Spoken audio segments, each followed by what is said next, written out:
जय श्री कृष्ण। साथियों, श्रीमद् भगवद गीता में मनुष्य के जीवन की प्रत्येक समस्या का समाधान मिलता है। भगवद गीता ऐसे प्रेरणादायक संदेशों का महासागर है जो जीवन से निराश मनुष्य को आशाओं से भर देती है।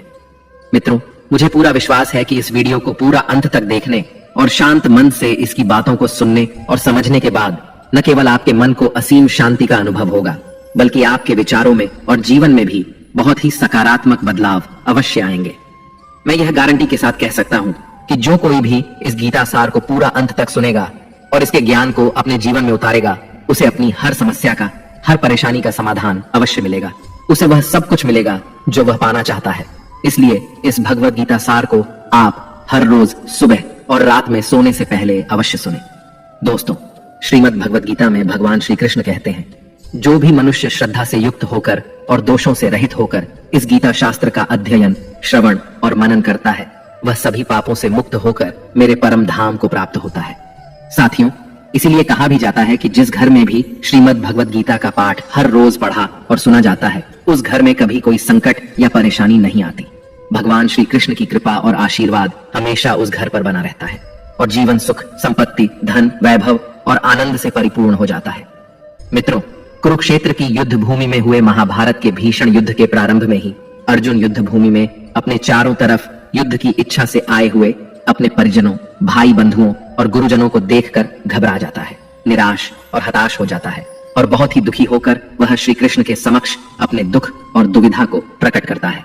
अर्जुन कहता है, हे केशव, मैं कैसे यह युद्ध कर सकता हूँ? इस युद्ध भूमि में युद्ध के लिए एकत्रित हुए ये सब तो मेरे अपने ही हैं। मैं कैसे पितामह भीष्म और गुरु द्रोणाचार्य से युद्ध करूंगा, क्योंकि ये दोनों तो मेरे पूजनीय गुरुदेव हैं। इसलिए इन गुरुजनों को मारने से तो अच्छा है मैं भिक्षा मांगकर जीवन यापन करूं। हे मधुसूदन, जिन कौरवों से मैं युद्ध करने जा रहा हूं, वे सब धृतराष्ट्र के पुत्र मेरे भाई ही तो हैं, मेरे अपने ही हैं। इन सबको मारने से तो अच्छा है कि मैं सन्यासी बन जाऊं। अगर यह युद्ध हुआ तो करोड़ों लोग मारे जाएंगे। जो सैनिक और योद्धा इस युद्ध में मारे जाएंगे, उनकी स्त्रियों का क्या होगा? नहीं कृष्ण, मैं यह युद्ध नहीं कर सकता। अपने ही कुल का विनाश करके मैं कैसे सुखी हो सकता हूं? हे कृष्ण, मुझे कुछ समझ नहीं आ रहा है। मेरी बुद्धि भ्रमित हो रही है, मेरा सर फटा जा रहा है, मेरे पैर कांप रहे हैं, मेरी त्वचा जल रही है, मेरा गांडीव धनुष मेरे इन हाथों से छूट रहा है। हे कृष्ण, मेरा मार्गदर्शन करो, मुझे ज्ञान दो, मुझे बताओ कि मैं क्या करूं। अर्जुन की इस दयनीय अवस्था को देखकर भगवान श्री कृष्ण ने श्रीमद् भगवद गीता का वो दिव्य और अलौकिक ज्ञान अर्जुन को दिया, जो न केवल अर्जुन के लिए बल्कि हजारों वर्षों से संपूर्ण मानव जाति के लिए और आज के आधुनिक युग में भी प्रत्येक मनुष्य के लिए मार्गदर्शक बना हुआ है। श्रीमद् भगवद गीता एकमात्र ऐसा ग्रंथ है जो मनुष्य को जीने का सही तरीका बताती है। भगवद गीता जीवन में धर्म, कर्म और प्रेम का पाठ पढ़ाती है। इसलिए हमें नित्य प्रतिदिन श्रीमद् भगवद गीता का अध्ययन अवश्य करना चाहिए। अर्जुन की दुविधा और संशय को देखकर भगवान श्री कृष्ण ने अर्जुन से कहा, हे अर्जुन, तू बड़ी बड़ी ज्ञानियों सी बातें करता है, लेकिन जो सच में ज्ञानी होता है वह इस तरह दुख और शोक नहीं करता है। तेरे हाथ में कुछ है ही नहीं, तू चाहकर भी कुछ नियंत्रित नहीं कर सकता। जीवन और मरण तो प्रकृति की नियति है। ये सब लोग वास्तव में मेरे ही द्वारा मारे जाएंगे। तू तो सिर्फ एक निमित्त मात्र है। इसीलिए जो ज्ञानी होता है वह किसी के मरने पर रोता नहीं है। ज्ञानी जन न ही बीते हुए कल का शोक करते हैं और न ही आने वाले कल की चिंता करते हैं। इसीलिए जो होने वाला है वह होकर ही रहता है और जो नहीं होने वाला वह कभी नहीं होगा। ऐसा निश्चय जिसको समझ में आ जाता है, जिसकी बुद्धि में आ जाता है, उसे कोई दुख नहीं सताता, उसे कोई चिंता नहीं सताती। हे अर्जुन, तुम इस बात का शोक मत करो कि यहाँ कौन अपना है और कौन पराया है। जो अधर्म करता है उसके साथ युद्ध करना एक क्षत्रिय का धर्म है और अपने धर्म का पालन करना तुम्हें मोक्ष और मुक्ति देगा। तुम अपने इस मन से मोह को त्याग दो, नहीं तो सारा जग तुम्हारी निंदा ही करेगा। आज अगर तुम युद्ध नहीं करोगे तो सारा संसार तुम्हें नपुंसक और डरपोक कहेगा। यहाँ बात अपने पराये की नहीं है, यहाँ बात है धर्म और अधर्म की, बात सही और गलत की है। अगर तुम गलत को सहोगे, उसका अंत नहीं करोगे, तो गलत करने वाले को और अधिक बल मिलेगा, वह और भी अधिक अधर्म करेगा। इसलिए अपने मोह को त्याग करके तुम युद्ध करो। श्रीमद् भगवद गीता में भगवान श्री कृष्ण कहते हैं, हे अर्जुन, यह संसार मेरी ही माया है। यह संसार मुझसे ही उत्पन्न हुआ है।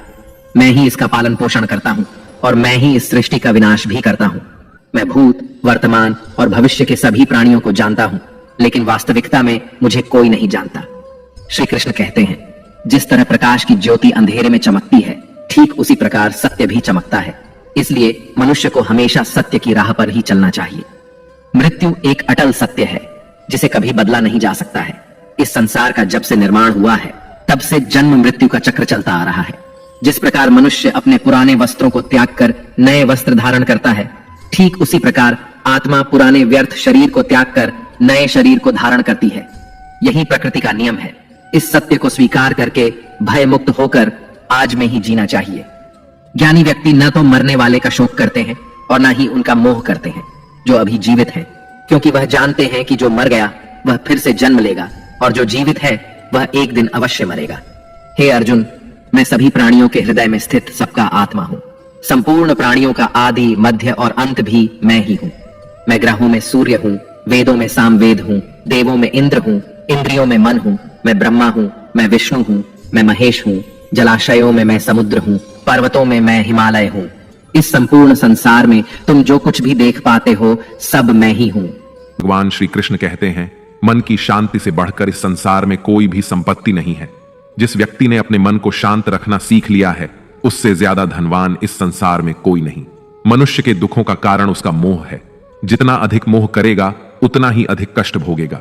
श्री कृष्ण कहते हैं, जो हुआ अच्छा हुआ, जो हो रहा है अच्छा हो रहा है, और जो होगा वह भी अच्छा ही होगा।